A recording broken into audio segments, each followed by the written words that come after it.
Welcome to This Week in East Brunswick. Today we join Mayor Brad Cohn as he talks with the Director of the Department of Public Works about how the township makes and uses brine in anticipation of snow and icy conditions. We celebrate the senior student athletes of the East Brunswick High School girls basketball team as they hold senior night before a home game versus South Brunswick. And we visit Playhouse 22 as we talk with the director of the production of the Tony Award-winning drama Proof. We welcome Al Nygren, the executive director and curator of the New Jersey Film Festival, back to the studio for a Filmmaker interview as he talks with the director of the documentary film Shepherd Sings a Song. So stay with us. This Week in East Brunswick starts now.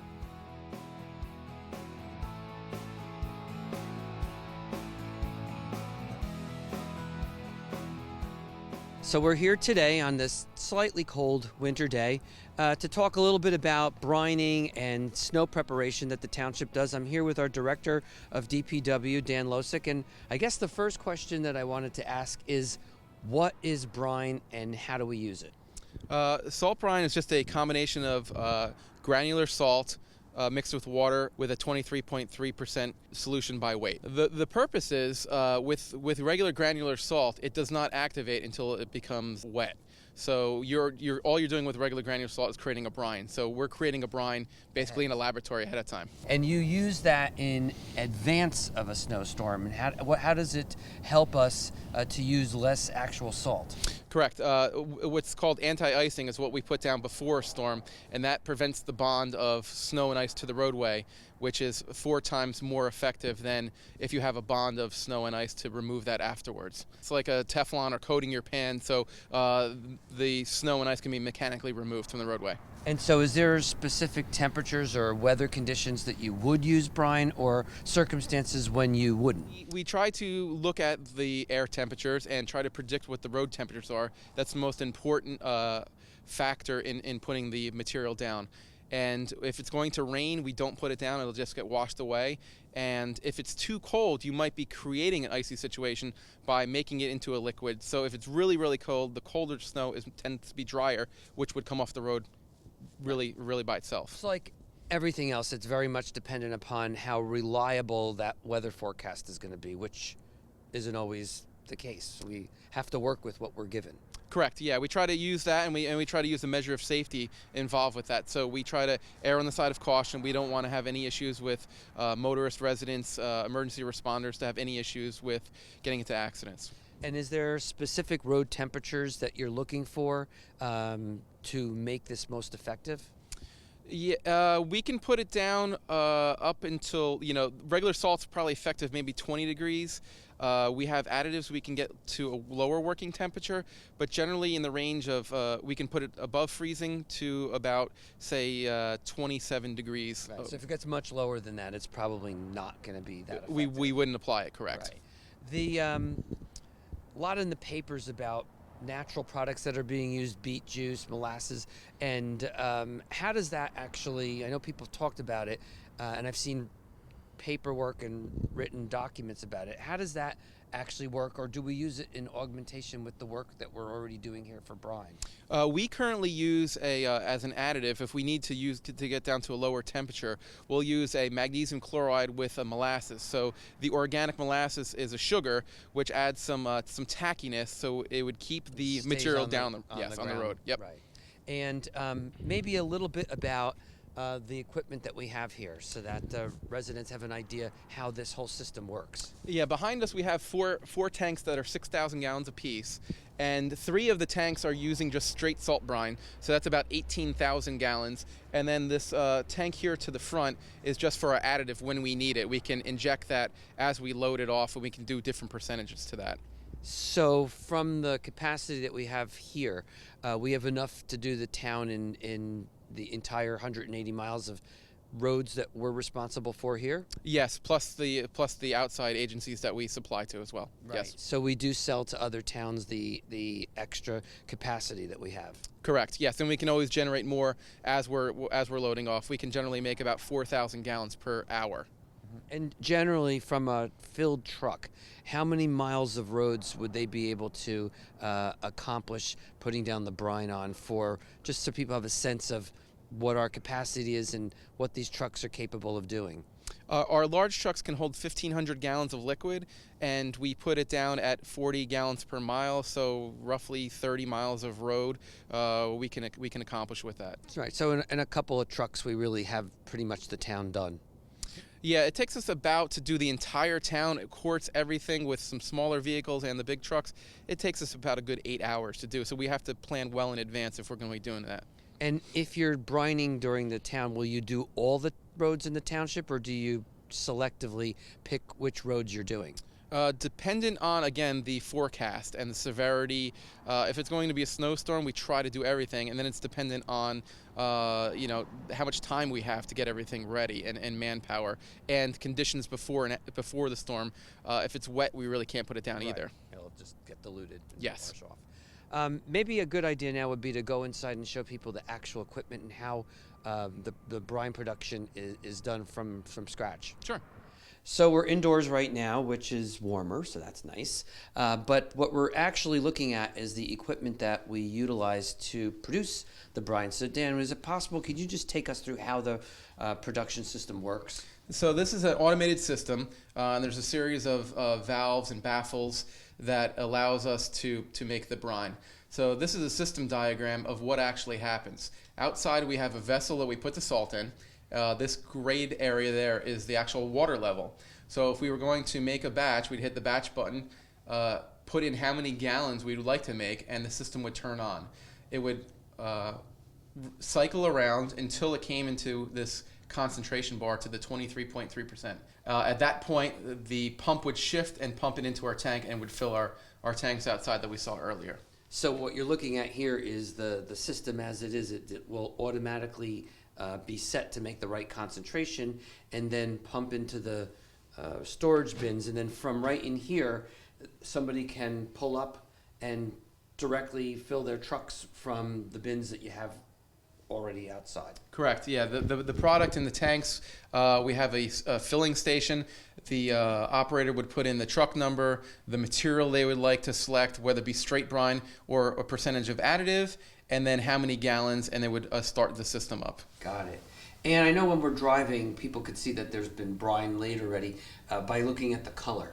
How do you get that, since salt's usually white and you might not necessarily see that? Occasionally what we'll do is we'll actually tint the brine, so then when it's put on the salt, people can actually see that it was applied, and we use a product called liquid tint.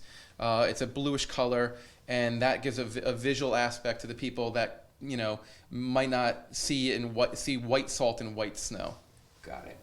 Very good. I think it's a lot more science than most people think to this whole system, and it benefits us because we save significant amount of money on salt, which again would be expensive and wasteful in many instances, and it's a lot safer and less harmful to the environment, which is something that a lot of us today are concerned about. So. Correct. Yes, and we're more proactive in putting it down, and we can put it down at the time we want, and buys us some time to react.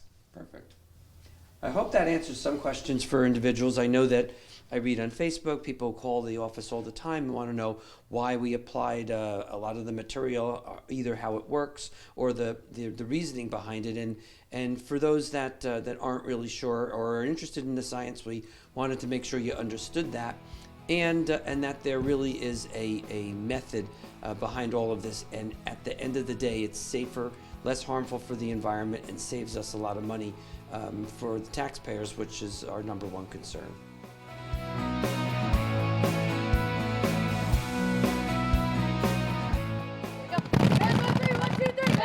The East Brunswick High School Lady Bears varsity basketball team celebrated senior night before a home game against the South Brunswick Vikings on January 31st. Number 13, Kevin Anderson.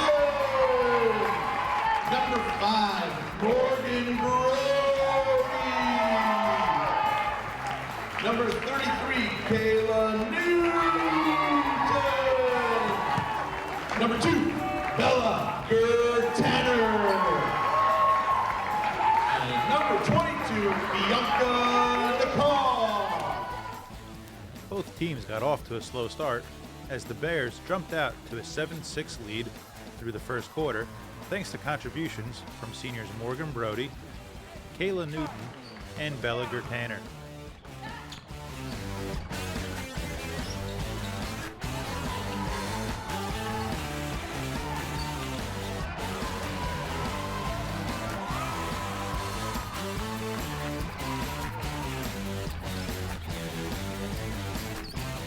Gertaner carried the Bears early with 6 first-half points as the Bears would take a 1-point lead into halftime.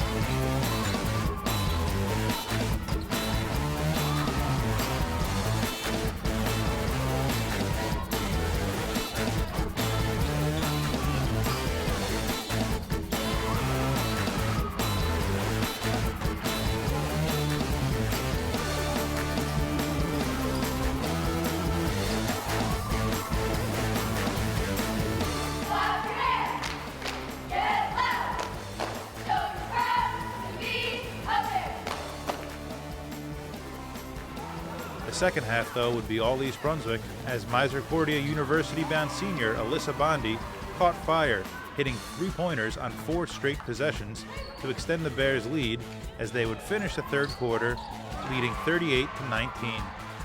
Bondi led all players with 20 points as she closes in on 1,000 points for her career, currently sitting at 975 according to NJ.com.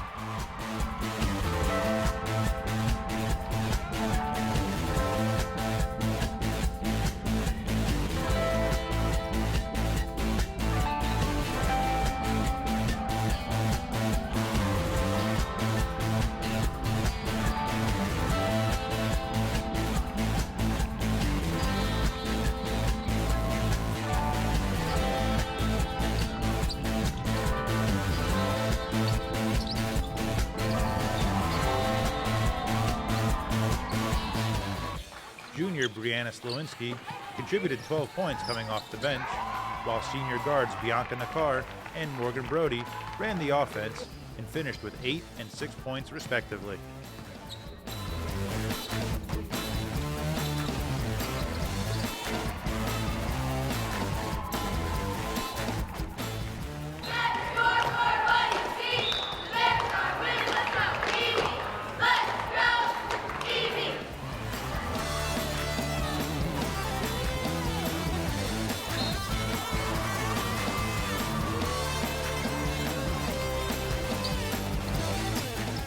The Bears would go on to win comfortably by a score of 58-25.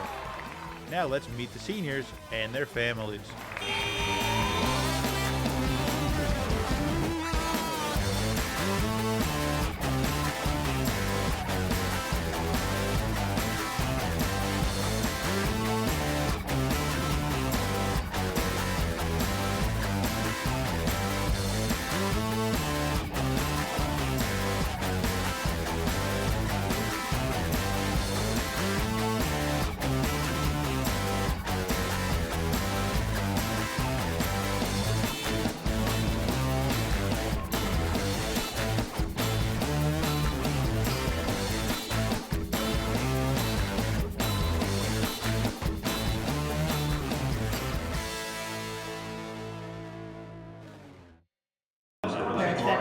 This discussion is over second part of the legislation just convey basic ideas. The discussion draws.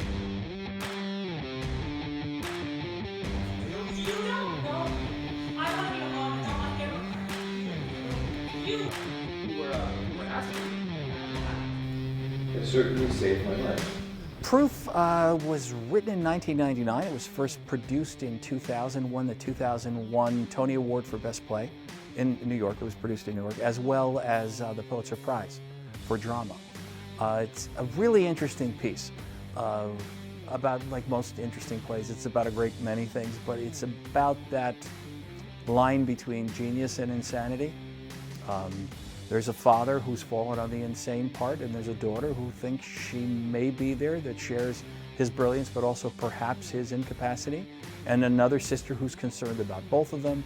And then there's a former student of the father's. This whole play centers around math. The term proof is a very long, protracted mathematical equation which proves a concept.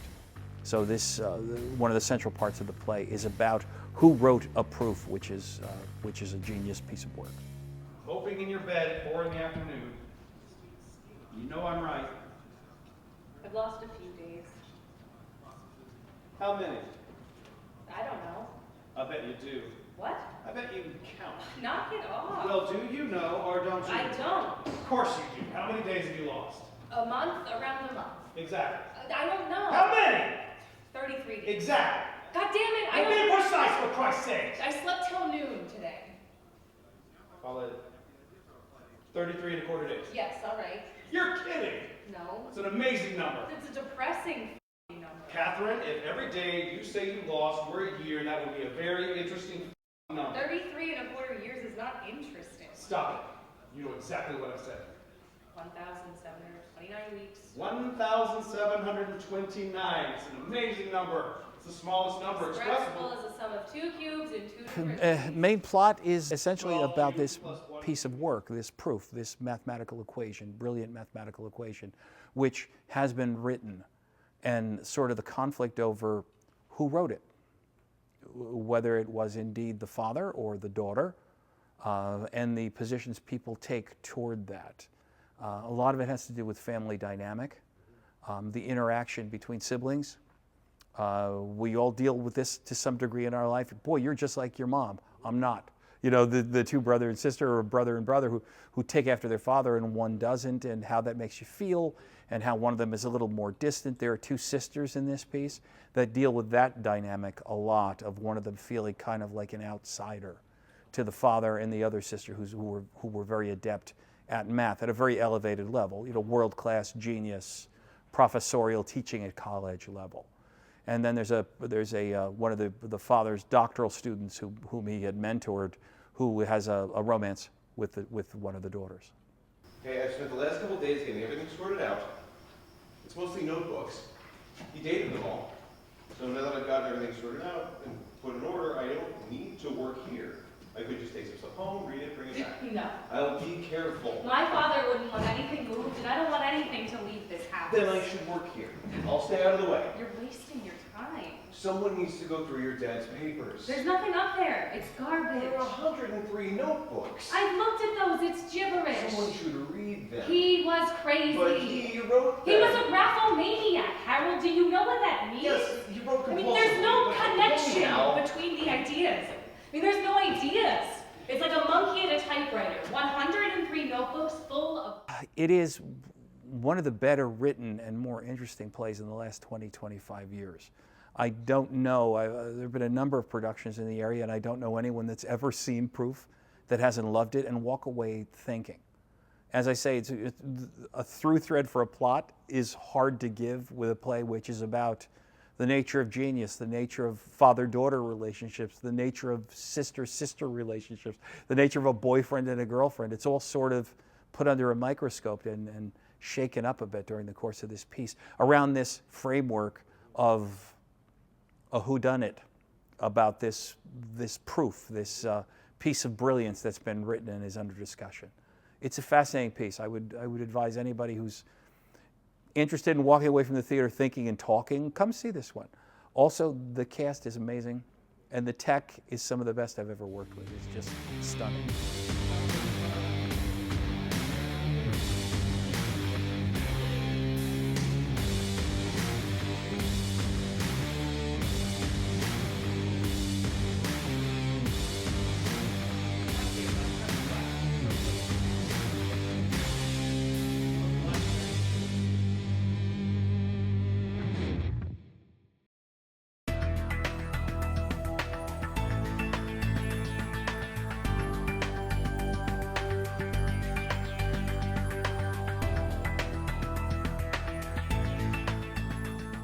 Hi everyone, it's Al Nygren again.